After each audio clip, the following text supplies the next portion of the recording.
आखिरी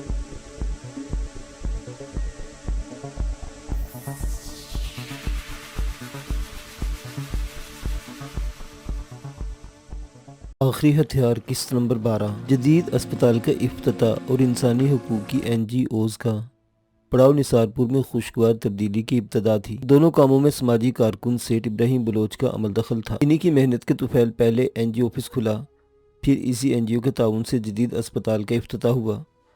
अस्पताल के लिए सेठ इब्राहिम ने अपना खूबसूरत विला पेश किया था। अस्पताल की इफ्तिताह से सिर्फ निसारपुर बल्कि इर्द गिर्द के कई देहातों को फ़ायदा हुआ था।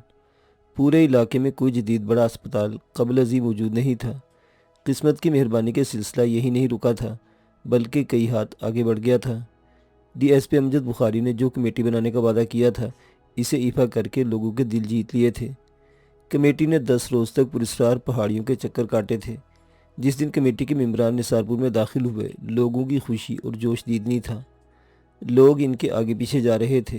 कोई लस्सी ला रहा था, कोई चाय पेश कर रहा था, कोई खाने की दावत दे रहा था। कमेटी में शरीक दौलमा हजरात को देखते ही खौफ व दहशत और हवास बाख्ता फ़ज़ा में बतदरीज कमी आना शुरू हो गई थी। कमेटी की इज्तिमाई सरगर्मियाँ तेज़ी से जारी रहीं। 10 दिनों बाद इलाके के लोगों को ये खुशखबरी सुनने को मिली कि पूरे निसारपुर की सरसब्ज पहाड़ियाँ तमाम जिन्नात व भूत प्रीत से पाक हो चुकी हैं। लोगों के मजमा में मौलवी अब्दुल खालिक और मौलवी अब्दुल समद ने खुशखबरी सुनाते हुए लोगों को मुतनब्बे किया कि हमने जिन्नात को हुक्म इलाही से इस खित्ते से भगा दिया है। ताहम कुछ शरी जिन्नात से वादा लिया है, 6 माह तक कोई शख्स पहाड़ियों के करीब नहीं फटकेगा। बसूरत दीगर वो पलट सकते हैं। लोगों का सुकून लौट आया। निसारपुर की वादियाँ रवायती अंदाज में चमकने दमकने लगी थीं। लोग सुबह को सीधी चट्टानों की चोटी से जेट त्यारे की तरह नीचे गिरते परिंदों का खेल और चकोर की निराली उड़ान देखने के लिए फिर से किनारों पर खड़े मिलते थे। खेत बागात खलियान सब्जाजार मैदान फिर से खिल उठे थे। सिलसिला को के जंगलात की रौनक बहाल हो गई थी। माँ सिवाय पुरस्कार पहाड़ी के परिंदों का रक्स और नसीम सैर का लुत्फ फिर से लौट आया था। पहाड़ियों पर जिन्नात और भूतों की इजारादारी खत्म हो गई थी। खौफ के बादल छट गए थे। मगर इससे हटकर DSP अमजद बुखारी अपने ज़मीर के साथ बरसरे पे कार था। निसारपुर के लोग चैन की नींद सोने लगे थे, जबकि अमजद बुखारी की नींदें उड़ गई थी। वो दो इकट्ठी नींद की गोलियां निगल लेते थे, मगर नींद आंखों से दूर रहती थी। बेचैनी के आलम में टहलना और फिर बेड पर आकर बैठ जाना इनकी रातों का मामूल बनता जा रहा था। कई दिन और कई रातें सोच, फैसले और ज़मीर की तकून में उलझे हुए बीत गए थे। निसारपुर के लोगों से उन्होंने बेलौस वादा किया था। खौफ के मारे जिन लोगों की ज़िंदगियों में मौत का डर दराज से दराज होता जा रहा था, इनसे सदके दिल से वादा किया था। मगर वो नहीं जानते थे ये वादा इतना ग्रां होगा जिसे निभाते निभाते इनकी नौकरी और ज़िंदगी दांव पर लग जाएगी, या वो ज़मीर के कटहरे में खड़ा हो जाएगा। ये चौथे रोज़ की बात है। वो ऑफिस में बैठे असद महमूद खान, सदाकत अली खान और रफ़ीक की पुरस्कार मौत पर मुरतब की गई रिपोर्ट पढ़ रहे थे। ये रिपोर्ट उन्होंने सारपुर के मुकामी थाने से मंगवाई थी। फ़ोन की घंटी पर रिसीवर उठाते उन्होंने सलाम किया। दूसरी तरफ से होम मिनिस्टर अब्दुल बारिक थे। हाल अहवाल पूछने के बाद वो फिर बोले, मेरे इल्म में ये बात आई है कि आप निसारपुर कोई कमेटी वगैरह बनाने का अहद करके आए हैं। जी सर, असल में निसारपुर के सैकड़ों इर्द गिर्द के देहात खौफ की ज़िंदगी जी रहे हैं। निसारपुर से महज 2 किलोमीटर मशरिक में दरिया बहता है। दरिया के साथ थोड़े फासले पर सिलसिला को है, जहाँ जिन्नात और भूत प्रीत ने अजीब तरह का खौफ मुसल्लत कर रखा है। वो अब तक 3 कीमती जानें ले चुके हैं। फिर रिसीवर से मुख्तसर आवाज़ उभरी, निसारपुर के लोग पहाड़ी चश्मों और दरिया से पानी लाते हैं, जंगलों में जाकर लकड़ियाँ काटते हैं और शिकार करते हैं। कुछ लोगों का रोज़गार ही लकड़ियाँ काटना और मछलियाँ पकड़ना है, मगर जिन्नातों भूत के खौफ। आप ये बताइए, वो एरिया आपका मुतल्लिका एरिया है? बात काट कर तल्ख लहजे में पूछा गया था। जी नहीं सर, मैं। होम मिनिस्टर ने एक बार फिर इनकी बात सख्ती से काट दी। आप कानून के मुहाफिज हो, कानून को तोड़कर मसले का हल तलाश करने निकले हो। बात माकूल थी। अमजद बुखारी चंद सेकंड खामोश रहे। दूसरी तरफ से तल्ख लहजे में बात जारी थी, मैं आपको इस काम से रोक सकता हूँ, मगर रोकूंगा नहीं। थैंक यू सर, ये काम हम ड्यूटी से हटकर जज्बा खैर सगाली के तौर पर भी कर सकते हैं। मैंने ये कदम अखलाकी तौर से उठाया है, वो अलग बात है। आप वहाँ जा सकते हैं, मगर तफ्तीशी कमेटी के मेम्बरान मुंतखब करके मैं भेजूँगा, और वो जो रिपोर्ट तैयार करें वही आपको निसारपुर के मजमा में पेश करना होगी। DSP अमजद बुखारी को ये बात समझ नहीं आई थी, या दूसरे लफ्ज़ों में होम मिनिस्टर का मुद्दा समझ से बालातर महसूस हुआ। सर, मेरा इरादा था चंद उलमा को साथ लेकर जाऊं। इलाके के 98% लोगों की राय है पहाड़ों में जिन्नों भूत के मस्कन हैं। हम इन्हें गोली से नहीं, रूहानी तरीके से फतह कर सकते हैं। मुझे इस सारे मामले की बहुत अच्छी तरह से इन्फॉर्मेशन है, इसलिए मैं आपकी मंशा के ऐन मुताबिक कमेटी तश्कील दूंगा। 4-5 दिनों तक आपके पास पहुंच जाएंगे। Thank you sir. ये बात याद रहे, कमेटी आपके मातहत नहीं होगी, आपको साथ लेकर चलेगी, काम अपनी मर्जी से करेगी। अल्लाह हाफिज। होम मिनिस्टर की कॉल ने DSP कोयटा अमजद बुखारी को बेहद उलझा दिया था। ये उलझन तब बहुत गहरा होने लगी जब तफ्तीशी कमेटी के मेंबरान पुरस्कार पहाड़ों की तरफ जाने के बजाय जंगलों में घूमते रहे। अमजद बुखारी के एहतजाज पर भी उन्होंने कोई परवाह न की थी। बस 9 दिनों के बाद अमजद बुखारी के हाथ में क्लियरेंस की रिपोर्ट थमा दी थी।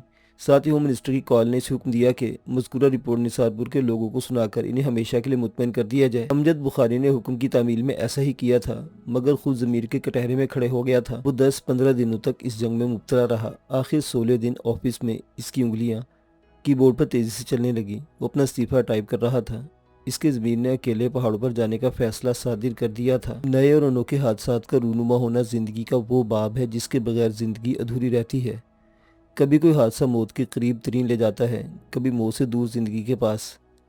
जिंदगी दायरे में घूमती है, वक्त बढ़ता रहता है और आखिर एक दिन सांसों का कशकोल टूट जाता है, सांसें सारी बिखर जाती हैं और जिंदगी तमाम हालात से छुटकारा पा लेती है। धूप छाँव, खुशी, गम का हर एहसास मिट जाता है। कभी कोई अनोखा हादसा न मौत दे पाता है न जिंदगी, बल्कि कुछ नए अनोखे तजर्बात हवाले करता है। एक इत्तफाक शानी को रात की पुरस्कार रोशनी और नाकाबिले फ़हम आवाज़ें सुनाता रहा।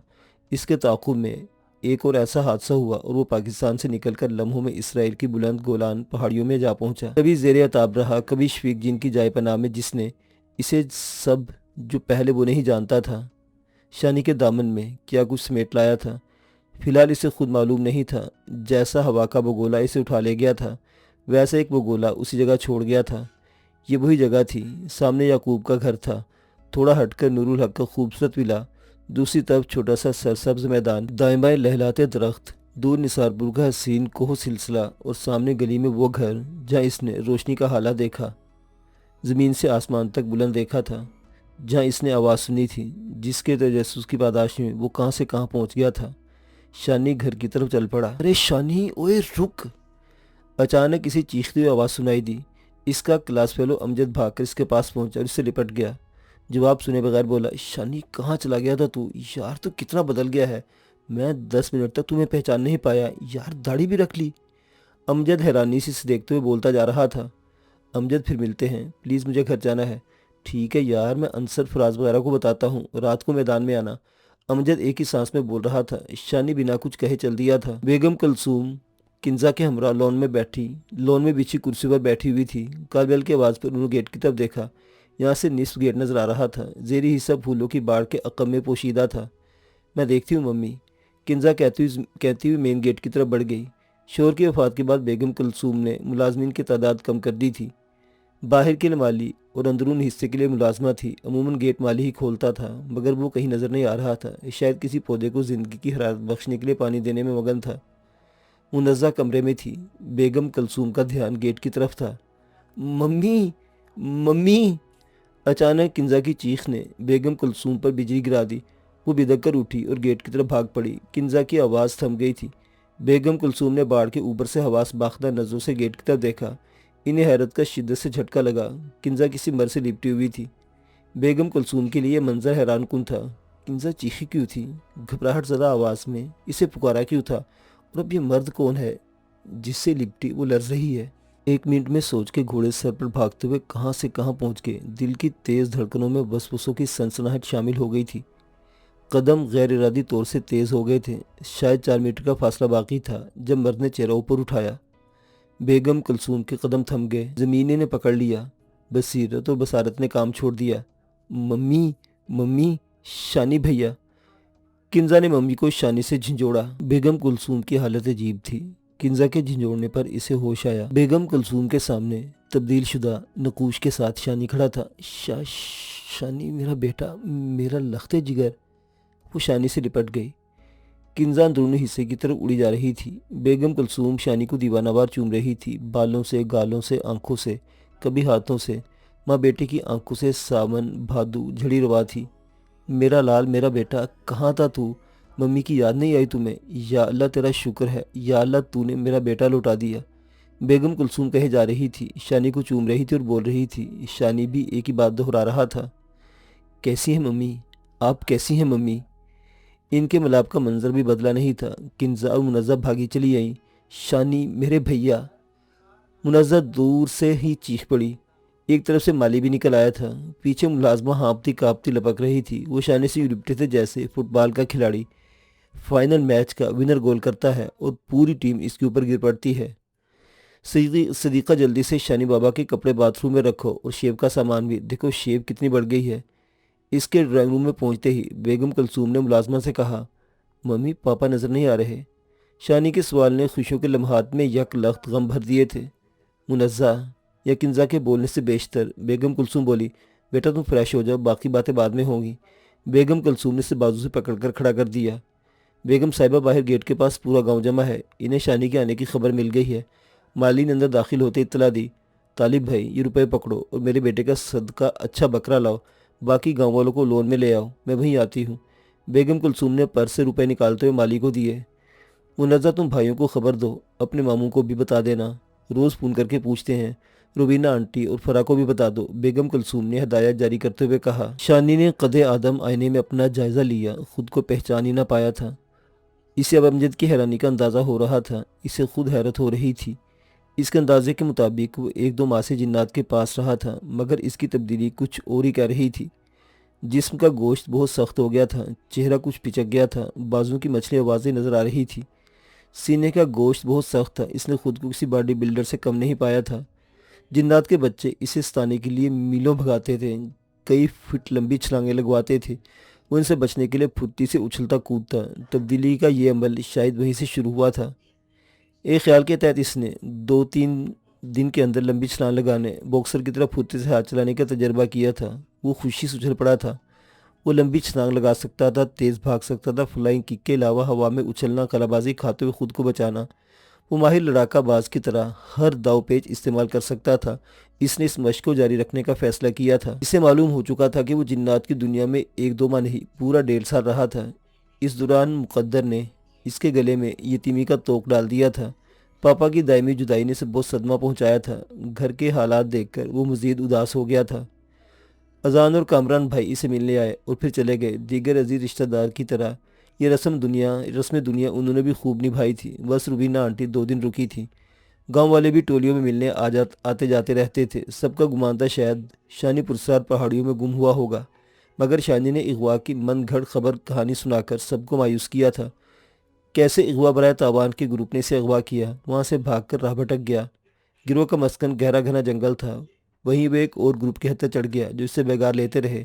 आखिर में एक दिन मौका पाते ही वहाँ से भाग निकला। असल बात सिवाय मम्मी के इसने सबसे मख्फी रखी थी।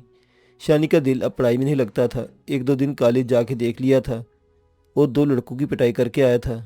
मम्मी से कहकर इसने कॉलेज जाना छोड़ दिया था। मम्मी मैं ज़मीनों की देखभाल करूँगा, डैडी की जगह मुझे संभालना होगी, वरना बेहिस मुआशरे में निकल जाएगा। कामरान और अजान भाई हमारी दुनिया में लौट कर आने वाले नहीं, इसलिए ये फरीज़ा मुझे ही इंदाम देना है। बेगम कुलसूम को पता था शानी ठीक कह रहा है। उन्होंने हालात से समझौता करते हुए शानी को ज़मीन की देखभाल करने की इजाज़त दे दी।